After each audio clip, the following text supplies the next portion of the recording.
Hi friends, welcome to Lakshmi కథల హరివిల్లు.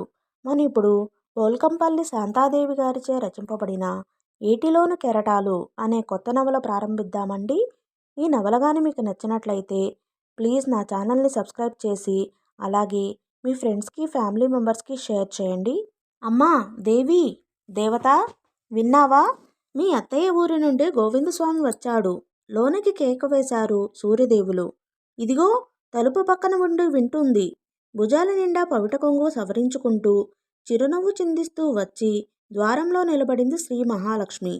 కళలు ఆకారంలోనూ అలంకరణలోనూ నింపుకుని సౌశీల్యం మూర్తీభవించిన ఆయన సతీ తిలకం శ్రీలక్ష్మి.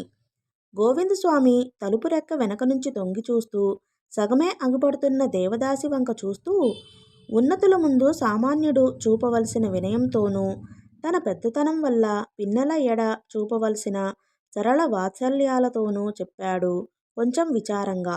మీ మామయ్య గారికి సుస్థి చేసిందమ్మా. మీ అత్తగారు మిమ్మల్ని వెంటబెట్టుకు రమ్మన్నారు. మీ తాతగారిని కూడా. ఆ ఇంటికి ఒక్కగానొక్క ఆడపడుచు కృష్ణవేణి. ఇక్కడికి కొద్ది మైళ్ళ దూరంలో ఉండే వజ్రకోట ఆమె మెట్టినిల్లు. పుట్టింటివారు మెట్టింటివారు దేశముఖులే. ఇటు అటు గుర్ర పరిగెత్తలేని భూములు. ఎన్ని తరతరాలు వారు కూర్చుని తిన్నా తరగని శ్రీమంతం. చుట్టుపట్ల 30 మైళ్ళ వరకు వారికి సాటిరాని వైభవం ఖ్యాతి ఉన్నాయి. ఏ విషయంలోనూ పుట్టింటికి మెట్టినిల్లు, మెట్టినింటికి పుట్టినిల్లు తీసిపోవు. 30 ఏళ్లుగా నమ్మిన బంటు అయిన కృష్ణవేణి వాళ్ల ఎస్టేట్ వ్యవహారాలు చూస్తూ వారి ప్రాపున గూడుగట్టుకుని చల్లగా సంసారం సాగిస్తున్న మేనేజర్ గోవిందస్వామి. ఆడబిడ్డకు సంభవించిన ఆపద ఏమిటో సవిస్తరంగా తెలియని శ్రీలక్ష్మి కలవంగా అడిగింది. అన్నగారికి కలిగిన అనారోగ్యమేమిటి గోవిందస్వామి? మొన్న కొత్తగూడానికి గుర్రం వేసుకుని వెళ్ళి పైరులవి చూసుకుని తిరిగి వస్తున్నారట బాబుగారు. ఏమై బెదిరింది తెలియదు. గుర్రం రాళ్లలోకి రప్పల్లోకి దారితీసి బాబుగారిని కింద పడవేసింది. అక్కడే దున్నుకుంటూ పనులు చేసుకుంటూ ఉన్న రైతులే బండి కట్టుకుని అందులో ఇంటికి తీసుకువచ్చారు ఆయనను. ముఖానికి మోచేతులకు దెబ్బలు తగిలాయి. మోకాలు బెణికిపోట్లు మంటలు తీసుకున్నాయి. కాపడాలు తోమడాలు అవుతున్నాయి. ఇంకా కాలు స్వాధీనం కాలేదు. స్వయంగా కూర్చోవడం లేవటం కూడా లేదు. అంతా అమ్మగారు నౌకర్లు చూస్తున్నారు. ఎంత చేతి కింద నౌకర్లు ఉన్నా తన బాబుగారి పరిచయంలో మునిగి ఉన్నప్పుడు ఇంటి ఆప్తులైన మరో మనిషి అవసరం ఉంటుందని పెద్ద కోడలు దేవతమ్మగారిని పంపించమని చెప్పారు కృష్ణవేణమ్మ దొరసాని. పెదబాబుగారిని కూడా వచ్చి అల్లుడుగారిని ఒకసారి చూసి పొమ్మన్నారు చెప్పాడు గోవిందస్వామి. అందరి ముఖాలు మనసులు విచారంతో నిండిపోయాయి. దేవదాసి చెల్లెలు సువర్ణ ప్రతిమ వచ్చి, అక్కా, తాతయ్య స్నానం చేసి పట్టుపంచ కట్టుకుని వస్తున్నాడు అని చెప్పింది. సువర్ణ ప్రతిమ అంతా తల్లి పోలిక. తల్లి శ్రీలక్ష్మిని అద్భుతంగా సౌందర్యవతిగా చెప్పుకుంటారు ఆ చుట్టుపట్ల జనం. పుట్టినప్పుడు సువర్ణ ప్రతిమ పసిడి బొమ్మగానే ఉండేది. అందుకే తల్లి మురిపెంగా ఆ పేరు పెట్టుకుంది కూతురికి. కానీ మధ్య పాలపళ్ళు పోయి గట్టిపళ్ళు రావడంతో చంద్రుడికి మచ్చలాగా అయ్యింది ఆ ముఖానికి. మిట్టపళ్ళు వచ్చి ఆ పిల్ల అందాన్ని చెడగొట్టేశాయి. అందుకని ఇప్పుడు ఆ పేరు ఎబ్బెట్టుగా ఉంటుంది కొంచెం. తాతగారి సంధ్యావందనం ఏర్పాట్లకు ఆలస్యమైనందున తత్తరపాటుతో పరిగెత్తింది దేవదాసి. దేవదాసి తాతగారు గోపాలదేవులు, సత్పురుషులు, ధర్మపరాయణులు, భక్తి తత్పరులు. రాజప్రసాదం వంటి విశాలమైన వారి భవంతిలో దసరా ఉత్సవాలతో, శ్రీరామనవమి ఉత్సవాలో, హరికథలో, భజనలో ఏదో ఒకటి జరుగుతూనే ఉంటాయి. గ్రామస్తులు మహోత్సవంతో, నిర్మలాంతకరణతో వాటిలో పాల్గొంటారు. రోజురోజుకు వృద్ధాప్యం పైబడుతున్న అన్ని వ్యవహారాల నుండి విరమించుకుని తమ బరువు బాధ్యతల్ని కొడుకు సూర్యదేవులకు అప్పగించి విశ్రాంతిగా కృష్ణారామ అనుకుంటున్నారు గోపాలదేవులు 3 సంవత్సరాల నుండి. ఆయన ఎవరితోనూ ఎక్కువగా మాట్లాడరు. ప్రత్యేకంగా ఆయనలో అనారోగ్యమేమీ కనబడకున్నా ఎప్పుడూ తన గదిలోనే కాలక్షేపం చేస్తుంటారు. కాలకృత్యాలకు, స్నాన భోజనాలకు బయటికి వస్తారు. ఆ వచ్చినప్పుడు ఆయన కంట అశుచి, అశుభ్రమన్నది పడింది అంటే కొంపలంటుకున్నాయన్న మాటే. పని మనుషుల వల్ల ఆ ప్రమాదం ఉంటుందని ఆయన పనులన్నీ కోడలే నిర్వర్తించేది. అత్యంత భక్తి శ్రద్ధలతో ఈ 2 ఏళ్ల నుండి పెద్ద కూతురు దేవదాసికి అప్పగించింది ఆమె. స్నానం ఏర్పాటు దేవదాసి చేస్తుంది. ఆయన స్నానం చేసి పూజామందిరంలోకి వచ్చేసరికి సంధ్యావందనానికి, దేవతార్చనకు అన్నీ సిద్ధపరిచి ఉండాలి. వారి కూడా అది అవుతూనే భోజనం చేస్తారు. ఆయనకు వడ్డన అది అయ్యే వరకు దేవదాసి దగ్గరే ఉంటుంది. వంట మనిషి బ్రాహ్మణ వితంతువు. వడ్డన చేసేది ఆమె అయినా ఆమె వల్ల లోపాలు జరగకుండా దేవదాసి పర్యవేక్షణ జరుపుతుంటుంది. దేవదాసి లేకపోతే ఒక్క క్షణం గడవదు గోపాలదేవులకు. తన ఏర్పాట్లన్నీ చూసేది ఆమె. తను ఎక్కువసేపు కూర్చుని చదివితే మెడలు తీపులు తీస్తున్నాయని భారత భాగవతం లాంటి సద్గ్రంథులు ఆమె చేతికిచ్చి చదవమని చెప్పేవారు. దేవదాసి ఊరికే చదవటం కాక అర్థం చెప్పించుకునేది ఆయనతో. ఆయన చెవిన వేసినట్లు ఉంటుంది. తను కొంత తెలుసుకున్నట్లు ఉంటుంది అని. ఆమె ఇంతవరకు నేర్చిన చదువు ఆ గ్రామంలో వీధిబడి చెప్పుకునే పంతులుగారి వద్దనే. 2 ఏళ్లు ఇంటికి వచ్చి చెప్పాడు ఆయన. అక్షరజ్ఞానం కలిగితే చాలునని తరువాత మాన్పించారు పంతులుగారిని. దేవదాసి గోపాలదేవుల ముద్దుల మనవరాలు. ఆమెకు దేవదాసి అని పేరు పెట్టింది ఆయనే. ఇప్పుడు మాత్రం ముద్దుగా దేవత అని పిలుచుకుంటారు. ఆ ముద్దు పేరే అందరి నోళ్లలోనూ దొర్లుతూ ఉంటుంది. గోపాలదేవులు దేవతార్చన అది అయ్యి భోజనానికి కూర్చున్నాక నెయ్యి వేసి పక్కకు నిల్చుని, అత్తయ్య ఊరి నుండి గోవిందస్వామి వచ్చారు తాతయ్య. మామయ్య గుర్రం మీద నుండి కింద పడ్డాడట అని చెప్పింది దేవదాసి. ఆయన కొద్దిగా కనుబొమలు ముడిచేసి అడిగారు. ఎలా జరిగిందట? గోవిందస్వామి వల్ల విన్నది చెప్పింది దేవదాసి. ఇంట్లో ఉండి ఉండి ఒకే విధమైన కార్యక్రమాలతో విసుగొచ్చిన దేవదాసికి అత్తయ్య ఆహ్వానం ఉత్సాహంగా ఉన్నా ఈ విషాద పరిస్థితిలో వెళ్ళడం కొంత విచారంగానే ఉంది.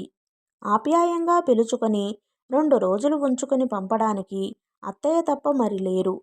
తల్లి పుట్టింటి వైపు వాళ్ళు ఉన్నా కూతుర్ని ఉంచుకొన్నట్లు కూతురి పిల్లలను ఓ 4 రోజులు ఉంచుకోగల ఆత్మీయతానురాగాలు కావలసినంతగా వారిలో లేవు.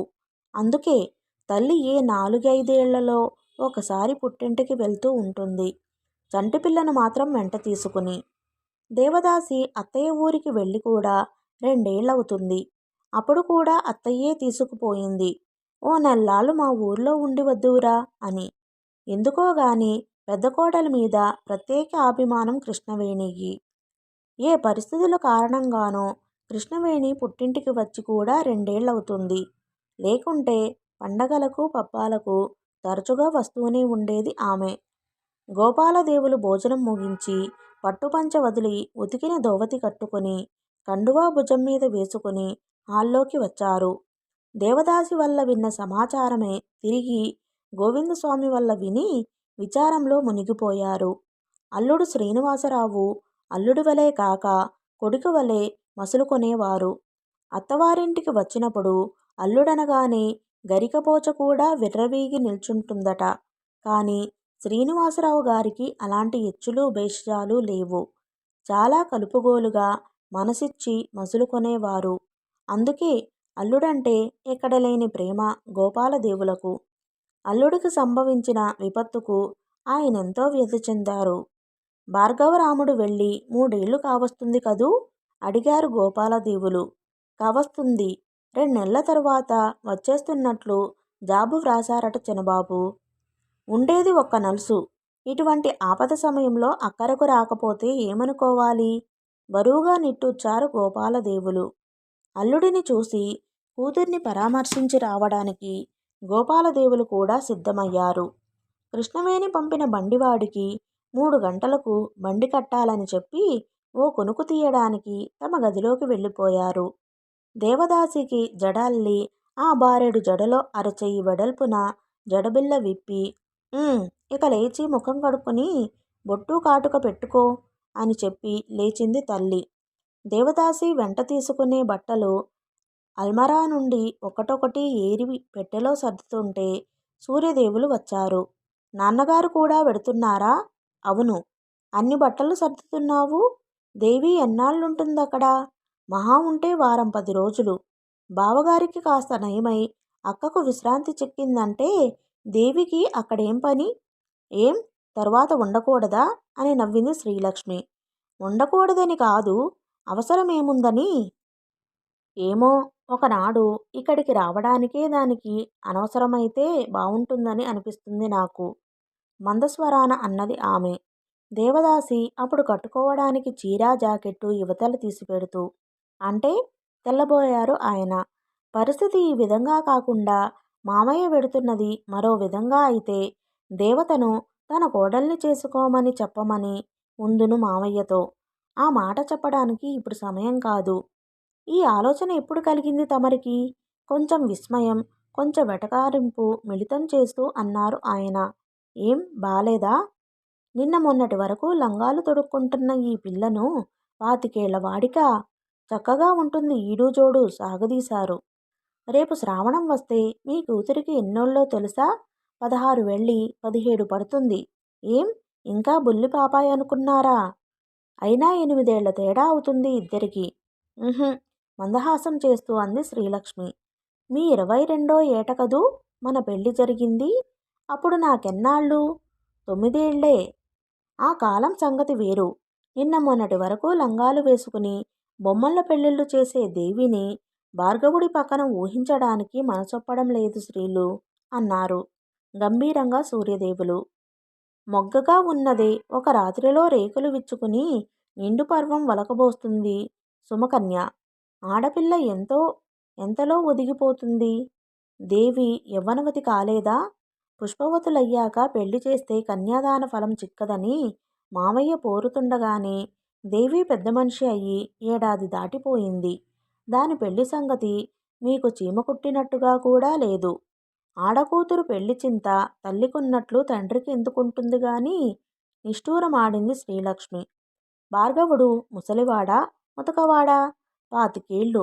అంతకంటే గొప్ప యోగ్యతలున్న వాణ్ణి ఎక్కడి నుంచి తెస్తారు? మీరు వేలు కుమ్మరించి తెద్దామన్నా అలాంటి ఉత్తముడు ఉండబోడు. దేవదాసి బొట్టు కాటుక దిద్దుకుని పూలచెండు తెచ్చి తల్లి చేతిలో పెట్టి జడలో పెట్టమ్మా అంది. రాకిని పెట్టె అల్లిన జడలో పూలచెండు తురిమి ఆ పిల్లకు తన నగల పెట్టె నుండి ఒక్కొక్క నగే తీసి అలంకరించింది శ్రీలక్ష్మి. ఎన్నడూ చూడనిది ఇవాళ పరిశీలనగా చూశారు కూతురి వంక సూర్యదేవులు. ఒక్క రాత్రిలో రేకులు విచ్చుకుని పరువం తొణికే వీరికన్నెలాగా పరిపూర్ణ యవ్వనంతో కనపడిందామె. సూర్యభగవానుడికి వీడ్కోలిస్తూ ప్రకృతి కన్య అరుణరాగము పసిమిదనము పులుముకుంటుందే అది దేవదాసి శరీరపు వన్నె. ముఖం గుండ్రని చంద్రబింబం, కనుముక్కు తీరు అంతా తీర్చిదిద్దినట్లు ఉంటుంది. తల్లి అలంకరించిన బంగారు ముత్యాల నగలలో చుక్కల్లో చంద్రుడిలా మెరిసిపోతున్న ఆమె తనూలత సోపు ముక్క సౌకుమార్యంతో పోటీపడి నెగ్గగలదనిపిస్తుంది. పరిపూర్ణ అంగసౌష్ఠవంతో నిండు ఆరోగ్యంతో యవ్వనవతి అయిన ఆమెలో నిన్న మొన్నటి వరకు లంగాలు కట్టుకుని బొమ్మల పెళ్ళిళ్ళు చేసిన దేవదాసిని ఊహించలేకపోతున్నారు. దేవత కొత్తగా ఉంది వేళ అనుకున్నారు సూర్యదేవులు. ఇప్పుడు ఆయనకు కుమార్తెను అక్క కొడుకు భార్గవరాం పక్కన ఊహించడానికి కష్టమనిపించలేదు. ఏళ్ల వ్యత్యాసం చాలా ఉన్నా ఈడు జోడు బాగానే ఉంటుందనిపించింది. దేవతక్క బండి కడుతున్నారా అని చెప్పింది సువర్ణ ప్రతిమ వచ్చి. నేను వెళ్ళలేకపోతున్నానే అన్న దిగులుతో. తల్లి తీసి పెట్టిన చీరా జాకెట్టు తీసుకుని బట్టలు మార్చడానికి మరో గదిలోకి వెళ్ళింది దేవదాసి. నీ కూతురు అందగత్తేనే అన్నారు సూర్యదేవులు. అబ్బా, పోలికలు వచ్చినందుకు ఆ మాత్రం మెచ్చుకోకపోతే ఎలా? ముసిముసిగా నవ్విందామె. సగౌరవంగా నవ్వి అన్నాడు. అది సరే, దేవిని కోడల్ని చేసుకోవడానికి అక్క ఇష్టపడుతుందనడంలో సందేహం ఎంతమాత్రం అవసరం లేదు. కానీ భార్గవుని సంగతే? అతడి ప్రవర్తనను బట్టి చూస్తే ఇహలోక వాసనలు అంటుతున్నాయా అనిపిస్తుంది. సంసార వాంఛ, వివాహేచ్ఛ అతడికి ఏ కోశానా లేవనే అనిపిస్తుంది నాకు. అదేమిటి అలా అంటున్నారు? బారెడు గడ్డం పట్టి కావిగుడ్డలు కట్టి కనిపించాడా సంసారేచ్ఛ లేదనడానికి? అతడు ఫారెన్ వెళ్ళి ఫిలాసఫీలో పీహెచ్డీ తీసుకున్నాడని మరిచారా? చదువుకు జీవితానికి లింక్ ఏమిటి? అది ఆసక్తి, సరదా. ఫిలాసఫీ విద్యార్థులంతా బైరాగులైపోతారనా? కాదు శీలు, కేవలం ఆసక్తి సరదా కాదు. అతడి తత్వమే అది. అతడు నిజంగా విరాగి. మన ఆశల వల్ల, ప్రలోభం వల్ల దేవపారిజాతాన్ని మన తల్లో పెట్టుకుని మామూలు మల్లెపువ్వుగా భ్రమించడం వంచనే అవుతుంది అన్నారాయన గంభీరంగా. కాదని వాదించడానికి ధైర్యం చాలలేదు శ్రీలక్ష్మికి. తను నెలల పిల్లవాడి అప్పట్నుంచి చూస్తూనే ఉంది భార్గవుడిని. తన పెళ్లిలో భార్గవుడు నెల పిల్లవాడు. తనకు సంతానం చాలా ఆలస్యంగా కలిగింది. కృష్ణవేణి బాబుతో ఇప్పటికి వచ్చిందంటే తను వాడిని వదిలేది కాదు. పసివయసులో సహజమైన అల్లరి, ఏడుపు లేవు. తల్లే వాడి ఆకలి గుర్తించి పాలు పట్టేది గాని పాలకోసం కూడా ఏడ్చేవాడు కాదు. ఆటబొమ్మో ఏదో చేతికి పట్టిస్తే ఆడుకుంటూ ఉండేవాడు. అక్షరాభ్యాసం చేయించి బళ్ళో వేశాక చదువుకు అతడికే తెలుసు. కాలేజీ చదువులకు వెళ్ళాక తల్లితో 1-2 సార్లే వచ్చాడిక్కడికి. తన మంద నుండి విడి కొత్త మందలోకి వచ్చిపడ్డ జంతువులా అందరికీ దూరంగా తిరిగేవాడు. భార్గవుడెక్కడా కనిపించడం లేదేమ్మా అని వెతకపోతే డాబా పిట్టగోడల మీదనో, తోటలో మల్లెపందిళ్ళ చాటునో దీర్ఘంగా ఆలోచిస్తూ కూర్చుని కనబడేవాడు. భార్గవుడు అందరినీ తప్పించుకొని అలా తిరుగుతాడేంటి వదినా? సిగ్గా అని అడిగితే కృష్ణవేణి బాధపడుతూ చెప్పేది. అక్కడా ఇంతే, కొత్తచోట అనేం కాదు. చివరికి జీవితంలో ఆ ఒంటరితనమే మిగుల్చుకుంటాడేమో. ఎంఏ ఫస్ట్ క్లాస్లో పాసై ఉన్నత విద్యకు విదేశాలకు వెడతానని పట్టుబట్టి కూర్చున్న భార్గవుడికి ఆ ఉద్దేశం నుండి మరల్చలేక అతడి మీద అలిగి పుట్టెడు దుఃఖంతో పుట్టింటికి వచ్చింది కృష్ణవేణి. వారం రోజుల తర్వాత భార్గవుడు కూడా వచ్చాడు తల్లి వద్ద సెలవు తీసుకోవడానికి. కృష్ణవేణి తండ్రితోటి, తమ్ముడితోటి నచ్చచెప్పించింది కొడుక్కు. చనువు తీసుకుని తనూ చెప్పింది. కాలే నొచ్చే, కడుపే నొచ్చే, కాకితో కబురంపితే వచ్చేటట్లుండాలి గాని పరదేశాలు పట్టి పోతానంటావేమిట్రా? మాకు ఏళ్ళొచ్చాయి. ఉన్నది ఒకడివి. కంటి ఎదుట ఉండకుండా ఇంకా ఏం చదువులు కావలసి వచ్చాయి నీకు? బాబూ, కన్నవారి బాధ కంటే ఆ చదువులే ముఖ్యమయ్యాయా? ఎన్నో వలపోస్తూ వలవలా ఏడుస్తున్న కృష్ణవేణి శోకం చూసి అందరి హృదయాలు తరుక్కుపోయాయి గాని ఆమె కన్న కొడుకుపై ఎలాంటి ప్రభావమూ చూపలేదు. అతడిదెంత బండ హృదయమో, అదెంత జడ ప్రవృత్తో ఎవరితోటి ఒక్క మాట కూడా వాదించలేదు అతడు. అందరూ చెప్పింది మౌనంగా విన్నాడు. తన నిశ్చయంలో మార్పు మాత్రం తెచ్చుకోలేదు. మరునాడు తల్లివద్ద వీడ్కోలు తీసుకోబోతే ఆమె గదిలోకి వెళ్ళి తలుపేసుకుంది. గది బయట నుండి అన్నాడు అతడు. అమ్మా, నేను వెడుతున్నాను.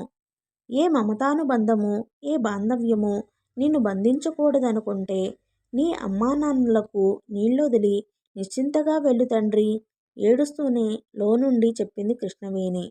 కొన్ని క్షణాలు మాత్రం నిశ్శబ్దంగా అక్కడ నిలబడి గంభీరంగా అడుగులు వేస్తూ వెళ్ళిపోయి బండిలో కూర్చున్నాడు భార్గవరాం. ఆ తరువాత నెల్లాళ్లదాకా మామూలు మనిషి కాలేదు కృష్ణవేణి. గతం తుడుముకుని అప్రయత్నంగా నిట్టూర్పు విడిచింది శ్రీలక్ష్మి. కూతురి పెళ్లి చెయ్యాలని అనుకున్నప్పటి నుంచి ఆ విరాగినే అల్లుడుగా ఎంచుకుందామే. అతడి ప్రవర్తనలో అతడి మనసు స్పష్టపడుతూ ఉన్నా తన ఆశలకు విరుద్ధంగా భావించుకోలేదు. పరిస్థితులు కొంతవరకు భవితవ్యాన్ని సూచిస్తున్నా తన ఆశలకు, ఆశయాలకు అనుగుణంగానే భవిష్యత్తును ఊహించుకున్నది మనిషి బలహీనతల్లో ఒకటేమో. వైద్యుడు కాలు తోముతుంటే బాధతో మూలుగుతున్నారు శ్రీనివాసరావు గారు. ఆయన చేతిని ఒక ఒళ్ళో ఉంచుకుని నిమురుతూ కూర్చుంది కృష్ణవేణి. ఆయన మూలిగినప్పుడల్లా ఆమె మనసు విలవిలలాడిపోతున్నది. గోవిందస్వామి వచ్చాడు. అమ్మా, పెదబాబుగారు, దేవతమ్మగారు వచ్చారు. కృష్ణవేణి కళ్ళల్లో అప్రయత్నంగా నీళ్లు తిరిగాయి. ఆపదలో ఆ ఆపద దర్శనమన్నది మేఘాన్ని సోకి వర్షింపజేసే శీతల పవనం వంటిదేమో. కళ్ళు తుడుచుకుంటూ బండి దిగి ఇంట్లోకి వస్తున్న తండ్రికి ఎదురేగింది కృష్ణవేణి. గాద్గద్యం పట్టుకుంటున్న గొంతును అతి ప్రయత్నంతో పెగిల్చుకుని, బాగున్నారా నాన్నా? మీ ఆరోగ్యం బాగున్నది కదా అని అడిగింది. బాగానే ఉన్నానమ్మా. చెప్పుకోదగ్గ అనారోగ్యమేమీ లేకున్నా మృత్యు సన్నిధికి అడుగు త్వరితంగా పడుతూనే ఉంది అన్నారు గోపాలదేవులు గంభీర మందహాసం చేస్తూ. అల్లుడు ఎక్కడా? ఎలా ఉందమ్మా? ఆయన అడిగిన దానికి చెప్పకుండా కృష్ణవేణి అతి విచారస్వరంతో అంది. ఈ సత్యం మీ మనవడికి తెలిసి ఉంటే మమ్మల్ని దశలో వదిలి వెళ్ళేవాడు కాదు. నాన్నా, పున్నామ నరకం నుండి తప్పించే పుత్రుడు కలగాలని ముక్కోటి దేవతలను కొలిచి కన్నాను వాడిని. మనిషి రూపంలో ఒక బండను ఇచ్చాడు భగవంతుడు. కన్న తల్లిదండ్రుల కష్టసుఖాలు విచారించని వాడు, మాతృరుణం పితృరుణం తీర్చుకోలేని వాడు ఉండి లేక సమానమే కదా. అహహ, అలా అనకమ్మా కృష్ణ. ఎంతో నొచ్చుకున్నారు గోపాలదేవులు. పదమ్మా, అల్లుడిని చూద్దాం. మొగుడు కొట్టాడని దుఃఖం కాదట, తోడికోడలు నవ్విందని. అలా ఉంది కృష్ణవేణి పరిస్థితి. భర్త కాలు విరిగి మంచంలో పడ్డాడన్న విచారానికంటే ఈ స్థితిలో కన్నకొడుకు దగ్గర లేడే అన్న దుఃఖమే ఎక్కువగా ఉంది. తండ్రి వెనక సిగ్గుల కుప్పలా నిలబడ్డ దేవదాసిని చూసి కృష్ణవేణి బలవంతంగా ముఖాన నవ్వు పులుముకొని, అంత సిగ్గేమిటమ్మా దేవత? కొత్త పెళ్లి కూతురిలా తాతయ్య వెనుక నిలబడ్డావు? రారా. ఏం నాన్నా, దేవత బాగా ఎదిగిపోయింది కదూ ఈ 2 ఏళ్లకే అన్నది. గోపాలదేవులు 2 రోజులుండి తిరుగు ప్రయాణమవుతూ, అల్లుడికి కాస్త నయం చేసుకుని దేవతను పంపించేయమ్మా. ఆమె లేకపోతే దగ్గర కూర్చుని హరినామం చెవిని వేసే వాళ్ళుండరు నాకు అని చెప్పారు. జీవుడు ఆవుతోక పట్టుకుని వైతరిణి దాటినట్లు దేవత మీకిప్పుడు ఉపకరిస్తుందన్నమాట అని నవ్వింది కృష్ణవేణి. అంతలోనే కళ్ళలో నీళ్లు నింపుకుని, అదృష్టవంతులు నాన్నా మీరు. పసుపు కుంకుమలతో అమ్మను మీ చేతుల మీదుగా సాగనంపారు.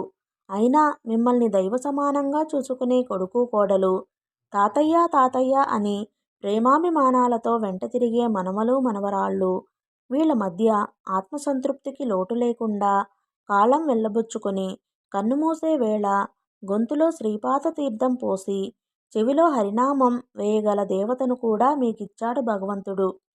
నా దౌర్భాగ్యం కాలిపోను. ఒక బండను కన్నాను నేను. దిక్కులేని పక్షుల్లా కన్నుమూయడమే ప్రాప్తముంది మాకు. వాడి చేతిలో తృప్తిగా పోయే రాత తెచ్చుకోలేదు అన్నది వృద్ధకంఠంతో. చిన్నవాడా, 25 మా వయసా వృద్ధాప్యంలో పడింది. కన్న కొడుకు దగ్గరుండి మా కష్టసుఖాలు విచారించాలని అనుకోవడం దురాశ కాదు కదా. బండిలో ఎక్కి కూర్చున్న గోపాలదేవుడు ఓదార్పుగా అన్నారు. భార్గవుడు మూర్ఖుడు కాదు, అజ్ఞాని అంతకంటే కాదు. అతడింకా విద్యార్థి దశలోనే ఉన్నాడు. మనసు ఒకే చోట కేంద్రీకృతమై ఉంది. అందుకే అమ్మా నాన్నల విషయం అంత ఇదిగా పట్టించుకోవడం లేదు. అతడొచ్చాక ఎలాగో ఒక ఇంటివాణ్ణి చెయ్యి. మనసు సంసారంలో పడుతుంది. అప్పుడు మిమ్మల్ని అలక్ష్యం చేయడం ఎంతమాత్రం జరగదు. అయ్యో, అంతరాత కూడానా? ఆ బండకు ఒక పెళ్లి కూడా చేయగలనా నాన్నా? విరక్తిగా నిట్టూర్చింది కృష్ణవేణి. ఓకే ఫ్రెండ్స్, ఈ పార్ట్ని ఇంతటితో ముగిస్తున్నానండి.